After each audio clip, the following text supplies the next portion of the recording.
Okay, so we have done a couple of these classes, so we know that there's some caveats as we go through these in ways that you've previously done documentation versus some of the stuff that we're asking. So as we go through this, though, please give us thoughts, concerns, questions. We know we are very self-aware that this is boring and you're not excited to talk about documentation, so please give us some input as we go through this. But what we like to do is when we work with departments, every single year, we're going to be doing some type of training with you or providing training to you regarding documentation. Because as dramatic as it sounds, we are in this together against the insurance companies. So we want to make sure you guys are getting reimbursed for your hard work, but we also want to focus on patients. And we know that that's your top priority, and it truly is ours as well. So when we're talking about what this means and how we can partner together, if you've ever been transported by ambulance or you know somebody who has, you know that the back end with the invoices and the calls from insurance and dealing with all that can be an extreme headache. So what we want to do is we want to make it really easy on the patients. You take care of them on the front end, give us a little bit of information. We can help fill in blanks, help kind of show you what the insurance companies are harping on with the documentation, and then we can take care of them at the back end, make it as easy as possible. And if they never have to have a bill or see a bill, that's the goal. So we really want to make this about patient care as we go through this, but we also want to make sure you guys are protected and you guys are getting reimbursed. So we are talking again, we're going to be discussing insurance information. We'll talk a little bit about narratives, and then we'll talk about the signature rule. All right. So the first thing that I always say when I talk with any department is treat us like your hound dogs. We are here to assist you. We are here to do everything we can to make your lives as easy as possible, truly. And what I mean by this is we have access to hundreds and hundreds of databases. So every insurance company that you can imagine, and then add like 350 more. We have access to all those databases. We have access to hospital databases, all these different ones. And what we can do is we can go into those portals and pull patient information like demographics or insurance information and add it onto your run report or provide it to your run report so that we can make sure that it is completely compiled and everything is good to go and they have all the information so that as soon as it goes to the insurance company, it's just completely taken care of and easy and good to go. But we just need you guys to get us on the scent. Let us know, even just a little bit of, hey, this patient has Medicare. Use that drop down that you have to choose Medicare. Give us some normal patient demographics like name, date of birth, things like that. And then we can fill in any blanks that you're not able to get maybe at the time of service. I will also preface all of this, and I'm not just blowing smoke. You guys do a really, really phenomenal job with your documentation. Truly. We work with over 70 departments in the state of Indiana, and you guys by far do the best out of the documentation. There's just a few things here and there that, to keep in mind. And then also just letting you know, like kind of the hoops to jump through with the insurance companies. And then also just showing you how we can help you in this process moving forward. So, all right, so getting right into it, Medicare, you guys know what Medicare is. Medicare and Medicaid, those are the two biggest payers that we work with on a regular basis, right? So if you have a patient over the age of 65, 99% of the time they're going to have some type of Medicare coverage. We know that. But the thing with Medicare is it's not just an insurance company, it's also a law, which is really messed up because it means that they hold the gold and they make the rules. And every EMS agency in the entire nation has to partner with them. They're forced to. You have to. So they truly do make all these rules and then they change them up as they feel it necessary to benefit them to keep the money or get more money back or things like that. So um, we will go through, as we go through a lot of this, just keep in mind that Medicare is making these rules, they're changing up these rules, and then all other insurances follow suit with them. So that's why we want to make sure that you guys are up to date on all this information. But you guys know that, on the back end, just so you're aware, in order for Medicare to even look at a run, so you guys do your run, you send it over to us, and we do all the billing and all that, coding and diagnosis codes and all that good stuff.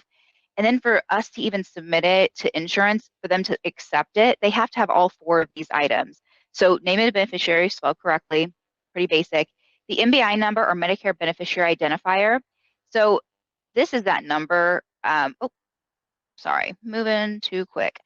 So if you guys can see my mouse, this is that number right here. And if you guys remember, a few years back, this used to be their social security number with a suffix or prefix. Now it's changed to these wonky numbers. And a lot of people aren't going to have this memorized. Most people will not. So unless you have their card, you probably may not be able to get this information. So we understand that. That's one of those things that we can fill in for you or we can find for you. We just need you to give us some of the other ones, like, again, name, date of birth, obviously, is a pretty basic demographic point. And then social security number is also really helpful. Dustin, you want to talk a little about that one, please? Yeah, when it comes to the social security number, it really is the keys to the kingdom. If you're able to get the social, I know you guys are only getting the last four, and that's fine. Just keep doing that. We have software that'll help us locate the first five. We can put that number together, and then we can find any missing information. If you weren't able to obtain certain demographic points, or you weren't able to obtain insurance at the time of service, we can use that social to find anything that we're missing. So it's really important to get that. So make sure you're getting that last four. I think you guys are already putting nines in as placeholders for the first five. So just keep doing that. And yeah. Yeah, so Mary, if that answers your question, yep, keep doing only the last four digits. People are much more likely to give that to you as well. And then we can find the other 5 digits, and then that will help us, get all that information. So, all right, any questions with this? All right, moving on. So Medicaid, that's the other big payer that we work with. The biggest thing with Medicaid is it can be retroactively applied. So where this comes into play is when we have patients who are, at the time of service, you maybe ask them if they have any insurance, or maybe you see on their face sheet that they don't have any insurance. What we can do, so we're transporting to hospitals, and hospitals want to get paid. So they're going to do everything they possibly can to get that patient on some type of insurance. And if that patient falls in these demographic points, a lot of times that's going to be some type of Medicaid coverage, right? So then what we can do is, when we're talking about retroactively granting it, we can go back 90 days and do get any runs that you did for that patient in that time period paid for. So where this comes into play is with our valued customers, or frequent flyers, if you will, which I know you guys have none of and have never encountered in your entire career, right? We know that's a joke, because obviously we all have frequent flyers. But so this is where you guys can get reimbursed for those. And we know that a lot of times you may feel like just a taxi service for some of these patients. And so this is where, again, you guys can get reimbursed, and then also that patient's bills can get taken care of. So that's great too. But we can go back, like I said, 90 days and get any runs paid for. So it is extremely helpful for you even to get us on the scent of letting us know, hey, they have Medicare, or whatever the case is, so that we can make sure that we are getting that information in. And then the Medicaid number is called a recipient identification number. That's their account number, or a RID number. Dustin, you want to talk a little about this one, please? Yeah, the RID number, recipient identification number, it's a little bit different than any other policy number. It is required to be on the driver's ticket at the time the claim is filed to insurance. So the driver's ticket is your run report. Other payers like Medicare and commercial insurance companies, they just require that to be part of the medical record. Why this is important is, if it's not on the driver's ticket when the claim is filed, it can be considered a false or fraudulent claim. And we have seen audits in the past where that has been counted towards an error rate, and companies have had to pay money back for those claims. Now, we have a process in place on our end where we'll identify those. We're not going to send anything out the door to the insurance company without that RID number. And for the most part, you guys are doing a really great job with those already. I believe it's 92% of the claims that we've audited for Medicaid had the RID number already on the run report. So you guys are doing a great job with that already. Any that we identify, we'll let you know about, so you guys can get updated before we file the claim. But just wanted to let you guys know the importance of that number. If you ever do see that Medicaid information, make sure you're putting it on your run report. Yeah, absolutely. And so what's, like he mentioned, it's not that you guys are transporting a Medicaid patient and because they don't have their card, because nobody's going to have this 12-digit number memorized, more than likely. And if they don't have their card, they're probably not going to have it. But that doesn't mean that you guys are trying to falsify a claim or commit fraud. because you don't get this number. But in the eyes of the state, in an audit situation, that's exactly what they're seeing, and that's what they're saying. So we want to make sure that you guys are protected, and we want to make sure that your runs are as compliant as possible. So even if you guys can just get us on the scent about them having Medicaid, then we can find this number, put it on there for you if you're not able to get it. But like Dustin said too, you guys are doing a phenomenal job with this. So just please keep that up. So thank you, thank you, thank you. All right, commercial insurance. When we are talking about commercial insurance, you guys know what a commercial card looks like.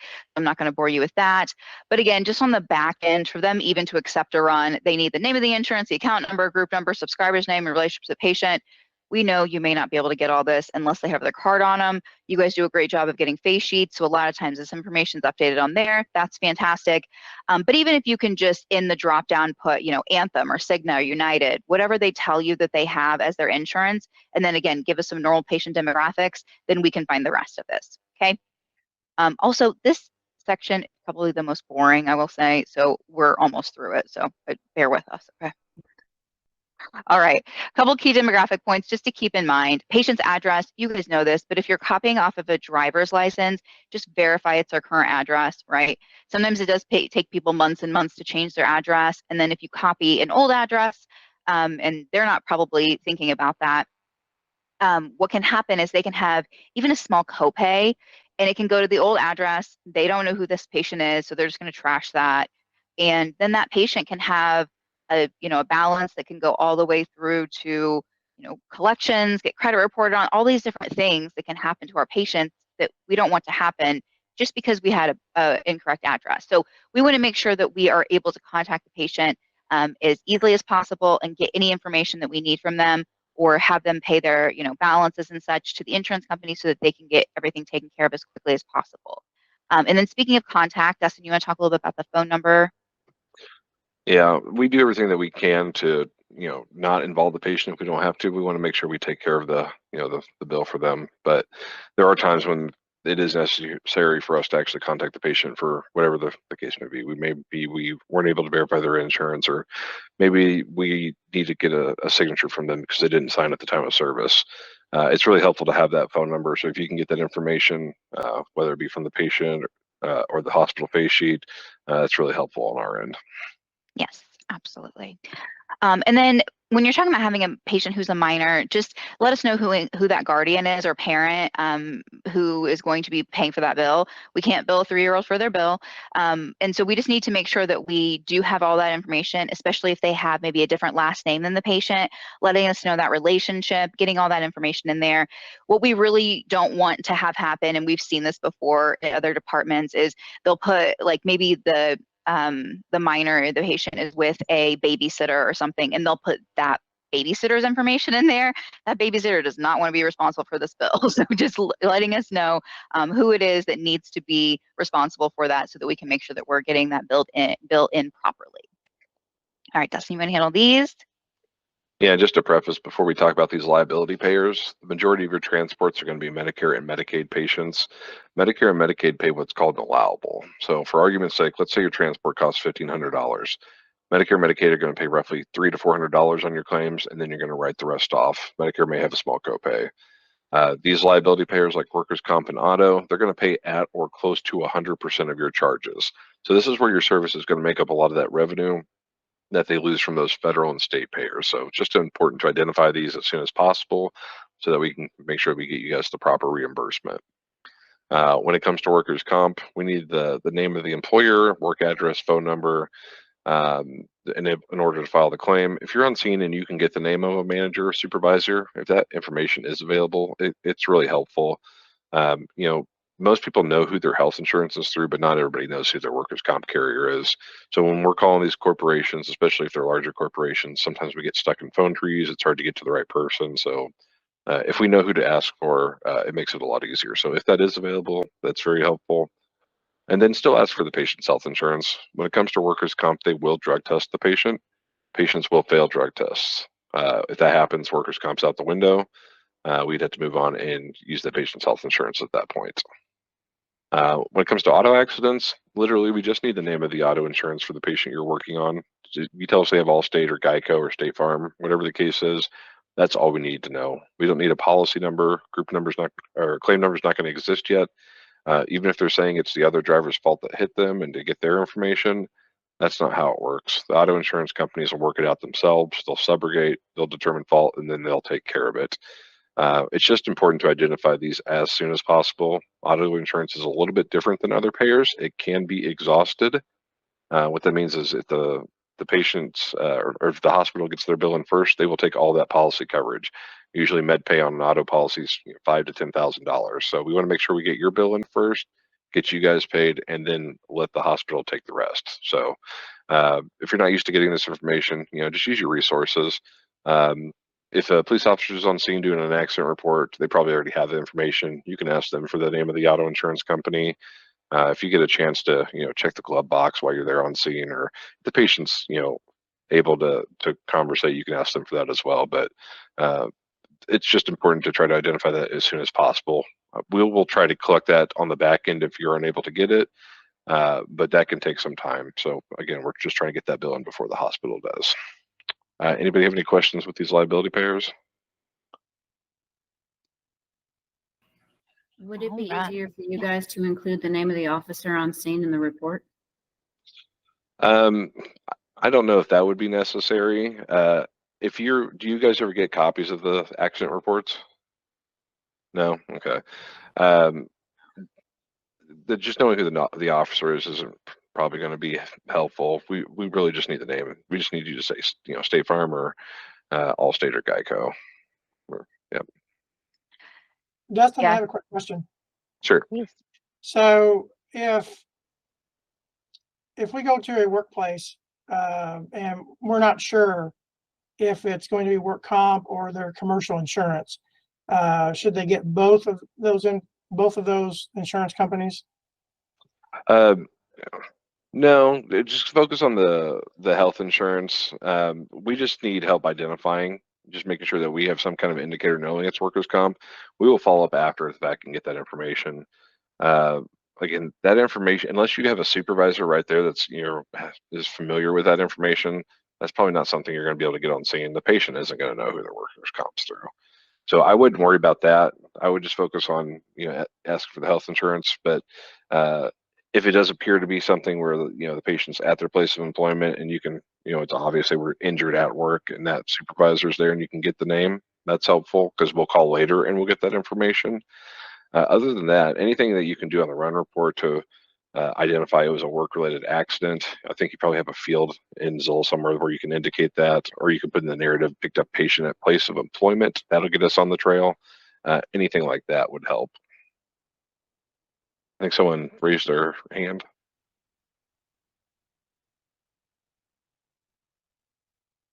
Did someone else have a question?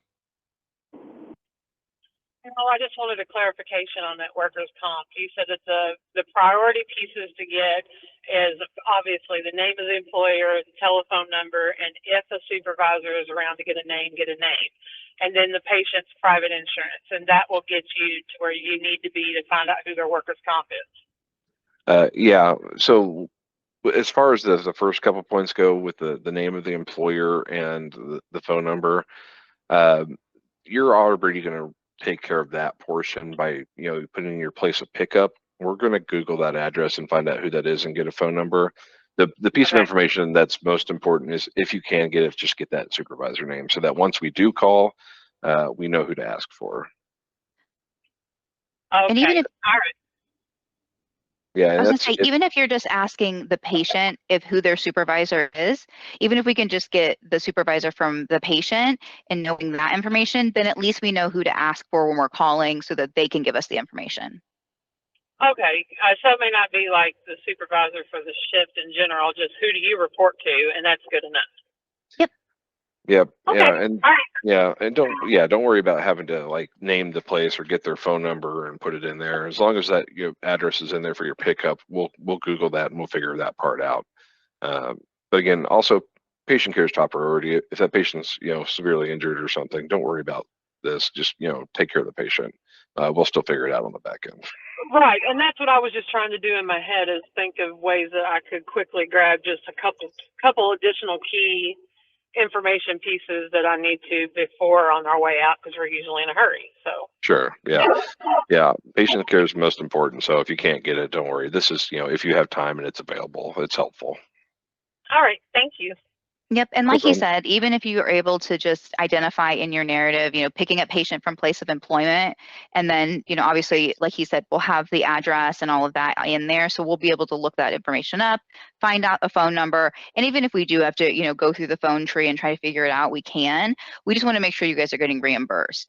Dustin, there was another question. Do we need workman's comp info on med runs from an employee or just trauma? What do you mean med runs from an employee or just trauma? Do we need to collect that if he had a heart attack, say, versus if he got hit by a piece of equipment? Oh, gotcha. Yeah, I mean, like I said, if you're on scene, you don't need to collect that workers' comp information. And, unless it's going to be a workers' comp situation, yeah, things can happen. Employee could just be sick or they could be having a heart attack and it's not related to workers' comp. Again, as long as you're identifying that you're, picking up patient at place of employment, it gives us an idea that we need to look to see whether or not it may potentially be workers' comp, because we know it's not always going to be workers' comp. So don't, get too much into the weeds trying to make that determination. I wouldn't worry too much about that. Does that answer the question? Perfect. All right. Any other questions, thoughts, concerns with this section? All right, perfect. Well, we will get moving on then.